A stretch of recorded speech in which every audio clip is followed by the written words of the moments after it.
Hello everyone, আসসালামু আলাইকুম। আপনারা দেখতেই পাচ্ছেন আমরা গাড়িটি পরিষ্কার করতেছি। আর মূল উদ্দেশ্য হচ্ছে আজকে গাড়িটি পরিষ্কার করতেছি। আজকে ঈদের দিন, ঈদের নামাজ পড়ার পর আমরা ভিডিও শ্যুট নেওয়ার জন্য দূরে যাব। সো এখন তো গাড়ির ভিতরে অনেক ময়লা আবর্জনা হয়ে গেছে, অনেক দিন যাবত গাড়িটি পরিষ্কার করা হয় না। তাই আমি আর আমার দুলাভাই মিলে আমরা দুজনেই গাড়িটি পরিষ্কার করতেছি। আর আমার লগে আছে হোসেন, আমার বাচ্চা ক্যামেরাম্যান হোসেন। সে ভিডিও করতেছে, তাকে বলছি যে তুমি ভালোভাবে ভিডিও করো। সে দেখাইতেছে অনেক সুন্দর হয়েছে, সুন্দরভাবে আমরা পরিষ্কার করতেছি। অনেকক্ষণ যাবত আমরা ময়লা পরিষ্কার করার পর এখন প্রায় শেষের দিকে। সো এখন দুলাভাইকে বললাম যে আপনি পানি নিয়ে ভালোভাবে। এখন দেখলাম যে গাড়িটি অনেক পরিষ্কার হয়ে গেছে, তাই আমি এখন স্টার্টিংয়ে বসে বললাম।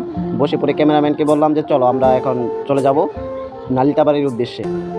নালিতাবাড়ির উদ্দেশ্যে রওনা হলাম। রওনা হওয়ার পরে রাস্তাঘাটে অনেক লোকজন, বুঝতেই তো পারছেন অনেক লোকজন থাকার তো সম্ভব, কারণ আজকে ঈদের দিন। সো আমরা ইতিমধ্যেই চলে এসেছি পূর্ব কলসপাড় শেওড়াতলি বড় ব্রিজ। এখানে অনেক কন্টেন্ট ক্রিয়েটর আসে, তারা অনেক ভিডিও শ্যুট করে। সো যাই হোক, ব্রিজটা অনেক সুন্দর ব্রিজ। আপনারা যারা আসেন নাই তারা আসবেন। আর আসলে কি পূর্ব কলসপাড় গ্রামটা অনেক সুন্দর, রাস্তাঘাট, আসলে গ্রামটা যে অনেক সুন্দর এটা বলে বোঝানোর মতো সম্ভব না। আর আপনারা আসলেই বুঝতে পারবেন। সো আপনারা আসবেন, এসে দেখে যাবেন আরও। কারণ আসলে নিশ্চয়কে যদি না গ্রামটা দেখেন তাহলে বিশ্বাসই করবেন না যে এত সুন্দর গ্রাম। আর কয়েকটি রহস্য আছে। মূল রহস্য হচ্ছে গিয়া চতুর্থ সাইডে বন্যার পানি এসেছে। বন্যার পানি এসে আরও জায়গাগুলো আরও অনেক সুন্দর দেখা যায়। সেই জন্য ওই পূর্ব কলসপাড়টা অনেক সুন্দর। আর এখানে আর আপনারা এটাও বলতে পারেন যে আপনারা ওই গ্রামে থাকেন। হ্যাঁ, আমরা এই গ্রামে থাকি।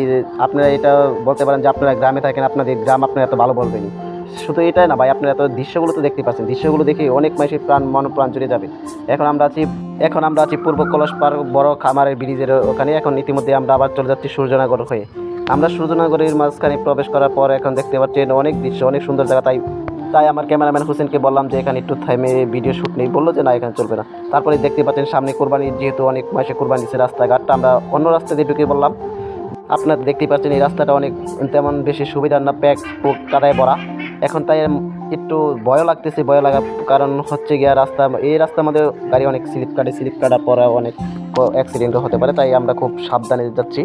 দেখতেই পাচ্ছেন আমাদের ডান পাশে খাল রয়েছে এবং কি বাম পাশে রয়েছে ক্ষেত। ওখানেও বৃষ্টি